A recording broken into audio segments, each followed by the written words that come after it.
देखा जाउची जेमिति के कैंसर हे गला डायबिटीज हे गला ए सब जिंस हम शरीर रे देखा जाय सेम जगह रे जोटा गोटे हेल्दी बॉडी देखंतु केमते हमर लोअर बॉडी एवं अपर बॉडी केमते शेप रे देखा जाउची हमर हेल्थ रे देखा जाउची हमको एनर्जी मिलुची आ हम गोटे हेल्दी एंड एक्टिव लाइफ हमें मेंटेन करूची जहार फिजिकल फैट न थाउची then next slide sir okay तो विजुअल फैट हमको कौन कौन अफेक्ट करूची एटा भी जानबा निहाती हेबारे जरूरी जदी विजुअल फैट हमर बढ़ी जाउची तले हमको कौन कौन सब प्रॉब्लम देखा जाउची जेमति गॉल ब्लैडर रे प्रॉब्लम देखा जाउची गायनिकल रे प्रॉब्लम देखा जाउची आर्थराइटिस देखा जाउची स्किन रे ऊपर प्रॉब्लम होउची गाउट प्रॉब्लम होउची कैंसर मध्ये आसी जाउची डायबिटिक आसी जाउची हाइपरटेंशन आसी जाउची स्ट्रोक आसी जाउची तो विभिन्न प्रकार रोग हम शरीर को अफेक्ट करची केवल विजुअल फैट बढ़िले तो याकू मध्ये आपण स्क्रीनशॉट मारी रखि दियंतु एवं निजे जानि भी परिबे जे जदी मोर विजुअल फैट अधिक थाए तले मते कोन कोन डिजीज मो शरीर को आसीबार संभावना अछि नेक्स्ट स्लाइड में ओके देन मोस्ट इम्पोर्टेंट जदी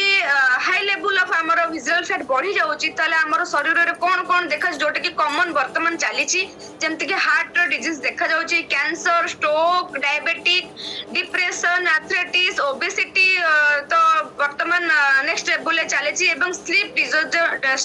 डिसऑर्डर जोटे कि वर्तमान छोट टू बड़ समस्त केस रे एटा चालीची देन नेक्स्ट स्लाइड में ओके तो आमे जदी फैट लॉस करबा बा वेट लॉस करले हम सब कोन कोन सब हबो तो एटा को भी आपण स्क्रीनशॉट मारी के रखि परिबे देन आपण को जानिबा पे सुविधा हबो नेक्स्ट स्लाइड में ओके तो जदी विजुअल फैट बढ़ू चितल सेटा हम को एरिया रे लोकेटेड हेक रहउची बा जदी विजुअल फैट कमउची तो आमे निजे को ट्रैक करि परबे जे को एरिया रे हम विजुअल फैट कमउची देखो जदी फेस लेयर रे विजुअल फैट है चेस्ट बेली आर्म ए सब एरिया रे विजुअल फैट लोकेटेड हेक थाए जेतबे हम गोटे फैट लॉस प्रोसेस को आसुचे तो हमर फर्स्ट हमें देखिबार अछि हमर ए सब जिंस ए सब जागरो हमर फैट रिड्यूस होउची कि नै देन आपण माने जानि परिबे जे हमर विजुअल फैट कमउची देन नेक्स्ट स्लाइड में ओके तो गोटे हेल्दी टिप्स विजुअल फैट जदी हमें निज शरीर रो बाहर कर देबा ताले हमर कोन कोन सब हबो तो लेस कोन कोन सब नेले हमें विजुअल फैट को हम गोटे बैलेंस रे रखि परिबा तो कार्बोहाइड्रेट कम नबा एक्टिव सब बेले एक्टिव रहबा आउ फाइबर फूड बेसी इनटेक करबा मोर प्रोटीन इनटेक करबा आउ शुगर लेस शुगर इनटेक करबा प्रोबायोटिक फूड अधिक नबा देन जति की परिमाण रे हमर स्लीप बा सोइबार जे सेति की परिमाण रे सोइबा ट्रांस फैट अवॉइड करबा स्ट्रेस फ्री लाइफ केमती मेंटेन करबा ताको मध्ये फोकस करबा अल्कोहल कंज्यूम करबा नहीं एवं इंटरवल फास्टिंग हम जो कोचे ताको मध्ये कमेबा एवं किछि हेल्दी जो सप्लीमेंट्स एक्स्ट्रा सप्लीमेंट्स हम सब नोजे ताको मध्ये कमेबा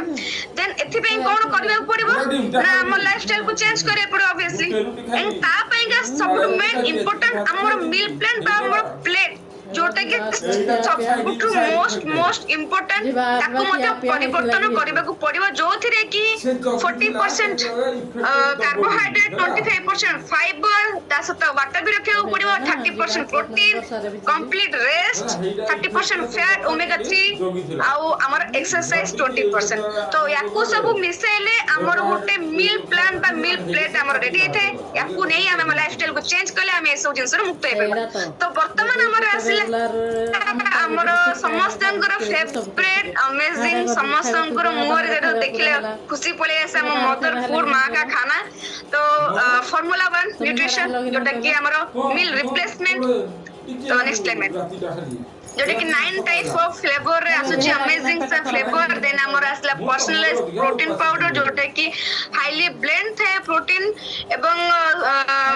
जोटा कि आपन को हंगर को कंट्रोल करिबारे मध्ये सहायता करे जोटा कि 5 ग्राम ऑफ प्रोटीन थे हमर वेलबिंग लाइफ हमर हेल्दी लाइफ को मेंटेन करिबारे मध्ये ए हमको बहुत सहायता करिथे एवं ता सहित सेगमेंट जोटा कि हमर मिल्क रिप्लेसमेंट जोटा